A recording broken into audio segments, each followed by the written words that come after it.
안녕하세요. 이호석입니다. 오늘은 종목표 시간입니다. 어떤 종목을 하나 집중적으로 분석을 해드리는 시간인데요. 참고로 이 글은 모구가 작성을 했고 그저께 저희가 이 내용을 가지고 네프콘 구독자분들하고는 줌 세미나도 진행했던 내용이니까 참고해보시면 좋을 것 같습니다.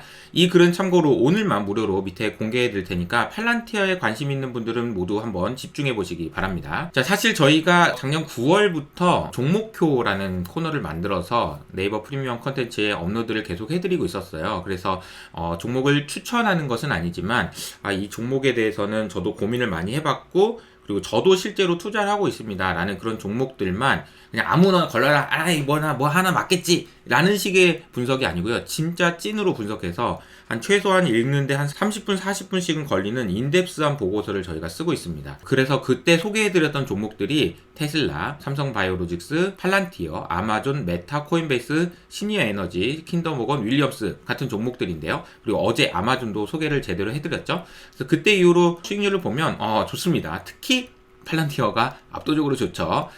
그리고 이제 코인베이스가 좀 약간 좀 아픈 손가락인데요. 다만 이제 다음 주에 코인베이스는 실적이 발표되니까 좀 내심 기대하는 것도 좀 있습니다. 이런 내용들을 종목표에서 다뤘다라는 말씀을 드리고 사실 제가 팔란티어에 대해서 소개해 드리려고 하는 이유는 여기 있습니다. 작년 말에 저희가 빅데이터 닥터님과 함께 팔란티어 모임을 했어요. 여기 김송우 회장님도 계시네요. 우리나라에서 아마 팔란티어를 가장 많이 보유하고 계신 걸로 얼마 전에 얼마를 가지고 있다라고 공개까지 하셨는데 그런 분들과 함께 팔란티어에 대해서 한 3시간 정도 깊이 있는 토론을 한 적이 있습니다. 그리고 나서 팔란티어에 대한 생각이 더 확실해졌는데 문제는 뭐냐면 아마도 많은 분들이 팔란티어에 대해서 제대로 모르고 있을 겁니다. 여러분 팔란티어가 어떤 회사라고 생각하세요? 방산 회사입니까? AI 회사입니까? AI 소프트웨어 회사입니까? 무슨 회사죠? 정확하게 아시는 분이 없는 것 같아서 오늘은 팔란티어에 대해서 제가 집중적으로 소개해 드리도록 하겠습니다. 일단 실적 내용은 여러분들이 그냥 직접 확인하시면 됩니다. 예상보다 잘 나왔고요. 그래서 매출이 증가하는 속도도 증가했다. 이런 식으로 해서 주가가 많이 올랐다라고 여러분들이 이해하고 계실 겁니다. 그리고 고객 수도 많이 늘었다는 것도 확인해 보실 수가 있고요. 그런데 인상적인 것은 조정 이익률이라고 해서 이익률 자체가 2023년 4분기부터 시작해서 계속 좋아지는데 이게 45%? 이게 말이 되나? 이런 생각이 들 정도로 마진이 좋아지고 있다는 것이 특징입니다. 이와 관련해서 팔란티어에서는 룰 오브 40라는 것을 이야기를 하고 있습니다.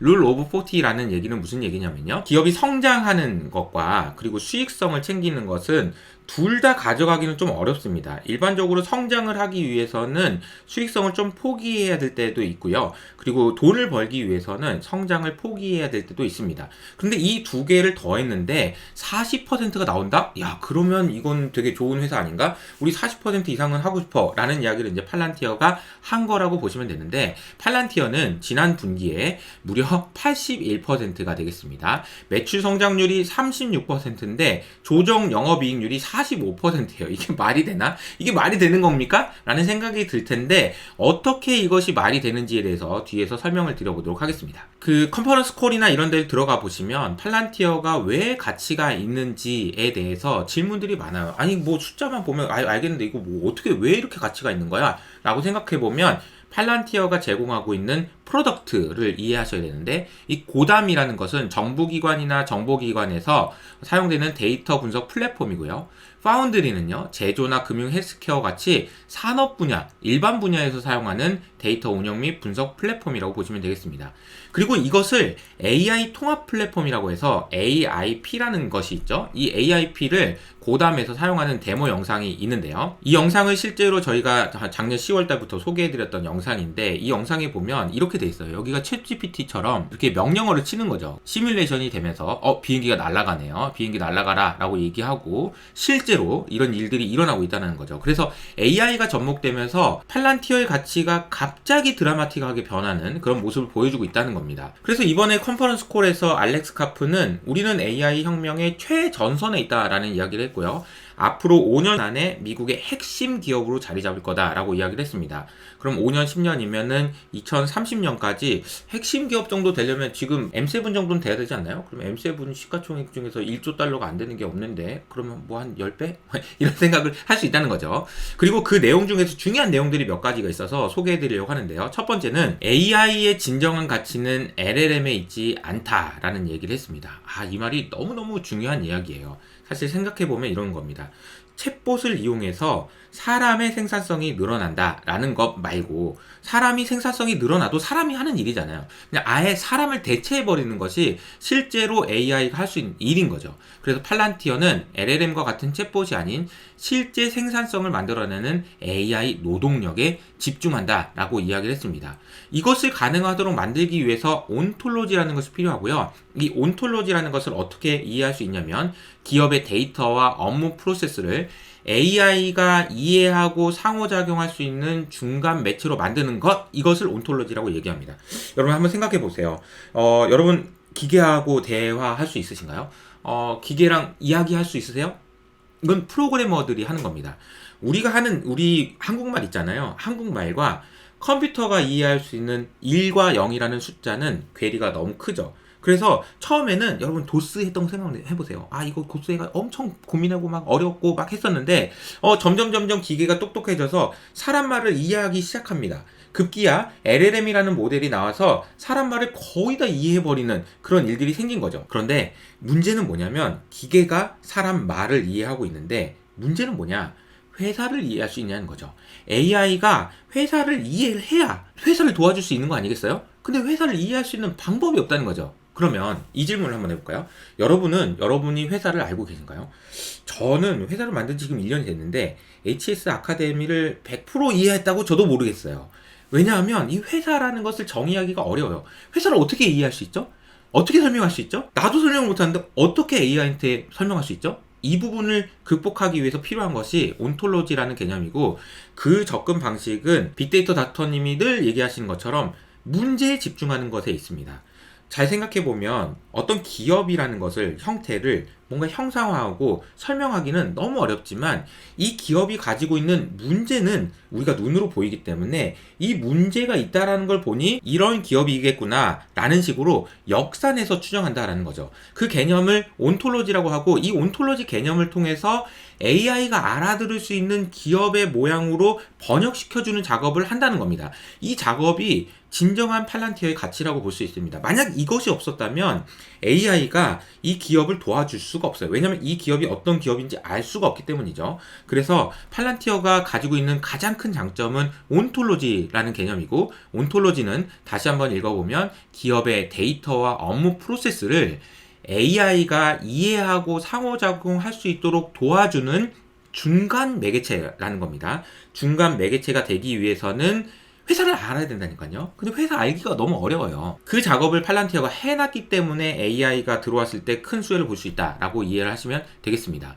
그리고 팔란티어의 AI 자동화로 인한 혁신을 보면 AI 전후의 차이는 압도적이고 도입 속도는 점점 빨라지고 있다라는 말을 했는데 인상적인 건 이거죠. 기업은 이제 빨리 움직이는 곳, 퀵과 뒤처지는 곳으로 나누어지고 있습니다 라고 번역을 했는데 뒤처지는 곳은 죽음을 표현해놨네요. 그러니까 온톨로지가 왜 이렇게 특별한 거야? 라는 이야기에 대해서 여전히 많은 사람들이 질문하고 있고 그 부분을 설명을 했는데 팔란티어에서는 이렇게 얘기했습니다. 온톨로지라는 것은 기업을 스스로 운영하는 AI 기업, 즉 셀프 드라이빙 컴퍼니라고 얘기했는데 그 자율주행이 아니고 자동적으로 운영될 수 있는 AI에 의해서 그런 회사로 만드는데 필수적인 기술이다. 당연하죠. AI가 도와주려고 해도 회사가 무슨 회사인지를 모르면 안 된다니까요. 그리고 온톨로지 기술이 그만큼 중요하다는 얘기고요. 온톨로지를 만들려면 수십 년간의 경험이 필요하고 노하우가 있어야 된다. 이것이 팔란티어의 경제적 해자다. 아무도 못한다. 이런 얘기인 거죠. 그래서 실제로 어떤 내용들이 있었는지를 좀 보면요. 정말 인상적인데요. 자, 팔란티어가 정부, 도지화하고 있는 프로젝트들이 여러 개 있습니다. 그 중에서도 리쇼어링을 진영하는 랩 스피드라는 개념이 있습니다. 자, 이 표현이 이제 기가 막힌데요. 잘 보시면요. 자, 자본 조달. 어떤 기업이 제조업을 하기 위해서 자본을 조달해야 되고요. 제품을 개발해야 되고요. 아웃소싱을 해야 되고요. 조달을 해야 되고요. 스케줄링을 해야 되고 제조업 기업에게 최적화된 솔루션을 제공하는 것을 왑 스피드라는 그런 솔루션인데요. 저는 이걸 보면서 어떤 생각이 들었냐면 제가 개인적으로 이제 산업공학과를 전공했기 때문에 기업의 생산 관리, 재고 관리, 이런 품질 관리 최적화 이거를 제가 대학원 때 정말 열심히 공부를 했는데 교수님한테 전화 드려야 될 것 같아요. 이거 이제 그만 가르쳐 주셔도 된다고. 랩스피드에서 다 했다고. 이렇게 얘기해야 될 정도로 정말 압도적인 그런 그 서비스를 제공하고 있는 것 같고, 어떻게 보면 이 팔란티어라는 기업은 많은 분들이 군사나 안보 쪽에 관심이 많으시겠지만 사실 어떻게 보면 미국은 지금 제일 중요한 게 제조업 경쟁력이에요. 왜냐하면 중국에 비해서 너무나도 큰 차이가 나기 때문에. 근데 제조업 경쟁력을 끌어올리기 위해서 필요한 것은 팔란티어의 이 웹스피드라는 것이고, 이미 많은 기업들이 안드루이드라든지 L3 해리스와 같은 회사들이 초기 기업으로 합류해가지고 어떻게 활용하고 있는지를 설명하고 있습니다. 또 한 가지는요, 미국 정부 효율화를 돕는 페드스타트라는 그런 소프트웨어인데요. 이것은 어떤 내용인지 설명을 드려보면 이런 겁니다. 자, 미국 정부가 있어요. 근데 미국 정부의 일을 도와주려면은 어떤 회사가 소프트웨어를 개발해야 되겠죠. 근데 소프트웨어 개발해서 미국 정부의 일을 하다 보면 미국 정부에 있는 정보들을 봐야 되겠죠. 이걸 보는 과정에서 이 회사가 어떤 회사인지를 믿을 수가 없잖아요. 그러니까 이 과정이 정말 복잡합니다. 일종의 파이어월이 필요하다는 거죠. 정부에 가지고 있는 정보를 얘네들이 가지고 활용하지 않도록 해야 되는데 그 과정을 돕는다라는 개념입니다. 그래서 많은 기업들이, 많은 스타트업들이 페드스타트를 이용해서 미국 정부에게 바로 소프트웨어를 납품할 수 있도록 바꿔주는 개념이라고 보시면 되고, 이것이 도지의 핵심 개념이라고 보시면 됩니다. 그리고 국방부 지원 프로그램도 있고요.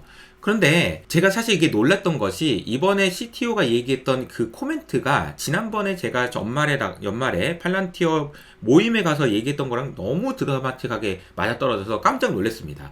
뭐라고 얘기했냐면요, 팔란티어의 경쟁 상대는 다른 소프트웨어 회사가 아니고요, 그 정부 내에 있는 책임 회피 문화입니다 라고 얘기를 했습니다. 당시에 저희 이제 그 스터디 모임에서 오셨던 분들 중에서 팔란티어를 어떤 회사에 도입할지 말지를 검토했던 분이 오셨거든요. 그분이 하셨던 얘기가 딱 이겁니다. 팔란티어를 어떤 기업에 도입하려고 보니까 기업 내부에 있는 분들이 반대를 너무 많이 한다는 거죠. 왜냐하면 팔란티어가 도입되면 나의 위치가 낮아질 거라는 것이 너무나도 명약관양하기 때문에 그거 하지 말자라고 아주 강력하게 반대한답니다. 그런 조직적인 저항이 팔란티어의 경쟁 상대다라고 이야기한 거죠. 안 바뀌려고 하는 것이 문제지 사실 바뀌면 끝난다라는 이야기를 하고 있는 거고요. 팔란티어의 페드스타트를 포함한 이런 소프트웨어를 통해서 도지가 결국은 미국 정부를 능력주의와 투명성을 가져오는 것으로 바꿀 수 있는지는 사실 앞으로의 미중 패권 전쟁의 관점에서도 매우 중요한 그런 개념이라고 생각하실 수가 있겠습니다. 그래서 알렉스 카프는 이런 표현을 씁니다. disrupt, 그러니까 파괴시키는 거, 이걸 사랑한다라고 표현했는데, 사실은 파괴당하는 사람 입장에서는 아프겠지만 미국이란 나라가 지금 중국과의 패권 전쟁에서 승리하기 위해서는 어쩔 수 없는 선택이다라는 것이 컨센서스화가 되고 있는 것 같습니다. 그리고 딥시크와 팔란티어와 관련돼서는 오픈소스와 클로즈소스 모델 간의 성능 차이가 점점 줄어들어서 토큰당 추론 비용이 상당히 감소하고 있는 것은 우리한테 너무 좋은 거다라고 이야기를 했습니다. 그리고 이 표현을 썼죠. 제가 요즘에 휴친클럽에서 여러 번, 매일 10번씩 반복해서 말씀드리는 표현이 있는데요. 그것은 바로 AI 모델, 즉 LLM은 커머더티가 되고 있다라는 이야기입니다. 이 커머더티가 되고 있다라는 말은 커머더티가 되는 제품을 만들었던, LLM을 만들었던 그 회사 입장에서는 진짜 치명적인 이야기입니다. 하지만 LLM을 만드는 것이 아니고 LLM을 사용할 수 있는 사람 입장에서는 완전 럭키비킨 거죠. 그동안에는 너무 비싸서 사용하지 못했던 것을 이것이 공짜로 풀리고 있다는 것은 혁명적인 일입니다. 이 일들이 아마 AI와 관련해서 엄청나게 드라마틱한 변화를 만들어낼 것이고, 그 부분을 우리는 관망해야 된다라는 겁니다. 그리고 마지막으로 알렉스 카프가 얘기했던 것을 주목해 보시면요, 이렇게 표현했습니다. 중국은 이미 전쟁을 하고 있습니다. 하지만 미국은 아직 평화를 이야기하고 있죠. 그러니까 게임이 되겠냐라는 얘기입니다. 좀 더 강한 워딩으로 바꿔보면 중국은 이미 개싸움을 하고 있는데, 온갖 반칙을 다 쓰고 있는데 우리는 지금 점잖은 척하고 착한 척하고 있다. 그러면 중국한테 진다라는 얘기인 거죠. 그리고 또 한 가지 중요한 포인트는 AI 경쟁은 승자 독식 게임이기 때문에 이기는 놈이 다 먹는다는 거예요. 지금부터 레이스가 시작됐는데 시작하지 않으면 진다는 겁니다. 그러면서 유럽에서 왜 이렇게 성과가 안 나오는지에 대한 질문에서 앞서 소개해드린 내용과 같은 내용을 말했는데요. 안 한다는 거죠. 저항이 너무 심하다 라는 겁니다. 팔란티어 주가가 진짜 많이 올랐고요. 이게 어디까지 올릴지 아무도 알 수 없습니다. 그런데 제가 팔란티어에 관심을 갖는 이유는요, 물론 제가 미국 주식 중에 가장 많은 비중을 차지하고 있기 때문이기도 하지만 이 팔란티어가 어떤 식으로 성장해 나가느냐는 미국과 중국의 패권 전쟁의 승부를 가를 수 있는 결정적인 키를 짚고 있기 때문입니다. 그래서 앞으로도 저는 팔란티어에 대해서 계속 관심 있게 모니터링 할 거고요. 그리고 다시 한번 말씀드리지만 오늘 소개해드렸던 이 글은 오늘까지만 무료로 공개해드리니까 꼭 한번 보시고 스터디를 해보시면 좋을 것 같습니다. 그럼 저는 여기서 인사드릴게요. 안녕!